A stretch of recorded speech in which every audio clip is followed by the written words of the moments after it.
1970 میں ایک امریکی کلینکل سائیکالوجسٹ مارٹن آئنسٹاٹ کو ایک عجیب و غریب ریسرچ کرنے کی سوجی۔ اس نے بریٹانیکا انسائکلوپیڈیا سے تمام بڑے بڑے انسانوں کا ڈیٹا اکٹھا کیا اور 573 انسانوں پر مشتمل ایک فہرست تیار کی، اور پھر اس نے ان انسانوں کے اوپر مزید ریسرچ کی اور یہ جاننے کی کوشش کی کہ ان تمام بڑے بڑے ناموں کے والدین کا کس عمر میں انتقال ہوا تھا۔ جو لسٹ سامنے آئی وہ حیران کن تھی۔ Julius Caesar, Napoleon Bonaparte, George Washington, Thomas Jefferson, Abraham Lincoln, Lenin, Stalin, Gandhi, Hitler, Bill Clinton, مغل بادشاہ Akbar, Dante, Newton, Wordsworth, Nietzsche, Mark Twain, Michelangelo سمیت بے شمار افراد اس فہرست کا حصہ بن گئے۔ اور پھر جب میں نے یہ فہرست دیکھی تو مجھے فوراً یہ خیال آیا کہ اس دنیا کی عظیم ترین شخصیت محمد مصطفیٰ صلی اللہ علیہ وسلم تو پیدا ہونے سے پہلے ہی یتیم ہو چکے تھے، اور پھر وہ صرف 6 برس کے تھے کہ ان کی والدہ بھی ان کا ساتھ چھوڑ گئی۔ تو اب سوال یہ پیدا ہوتا ہے کہ وہ کیا بات ہے کہ جنہیں زمانہ کمزور سمجھتا ہے، مصیبت کا مارا سمجھتا ہے، کل کو وہی بچے دنیا کے لیڈر بن جاتے ہیں اور دنیا کے حالات کو بدل دیتے ہیں۔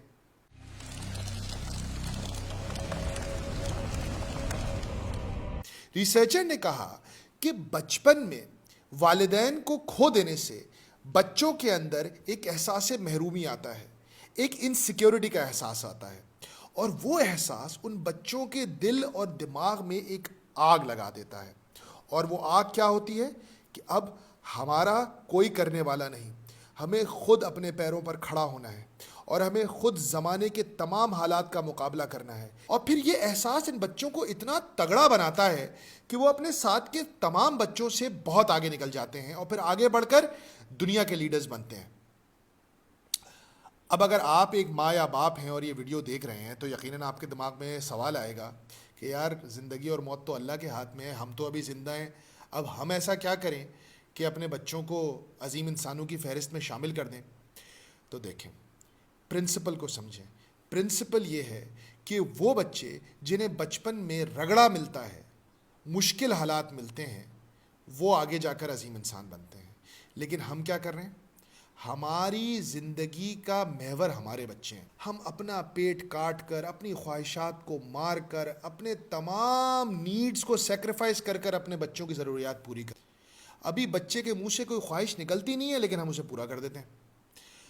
اس طرح پرورش پانے والے بچے کل کو عظیم نہیں بنیں گے، کیونکہ وہ تگڑے نہیں بن رہے، ان کی ساری ڈیپینڈنس ان کے ماں باپ پر ہے۔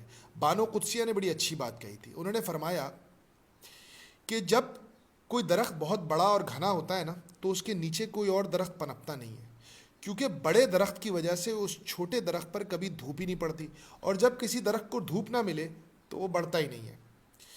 تو آپ اپنے بچوں کو دھوپ لگانے کا انتظام کریں اور پھر دیکھیں کل کو وہ بھی ایک بڑا درخت بن جائیں گے۔ آپ ان کو ہمیشہ پروٹیکٹ نہیں کر سکتے، یہ آپ کے بس میں ہی نہیں ہے، چاہے آپ جتنی بھی محبت کرتے ہوں۔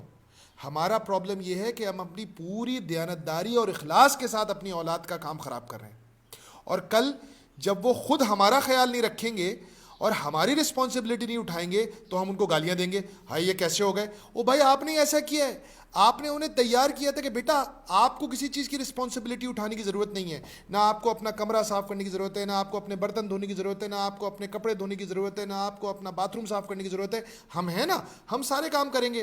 تو جب وہ ایسی پرورش کے ساتھ بڑھیں گے تو وہ کل کو بھی یہی کریں گے اور پھر آپ کو برا لگے گا۔ تو لہٰذا اگر آپ چاہتے ہیں کہ آپ کے بچے بھی عظیم انسان بنیں تو انہیں پیار کریں مگر انہیں تیار بھی کریں۔ جزاک اللہ خیر فار لسننگ۔ السلام علیکم ورحمۃ اللہ وبرکاتہ۔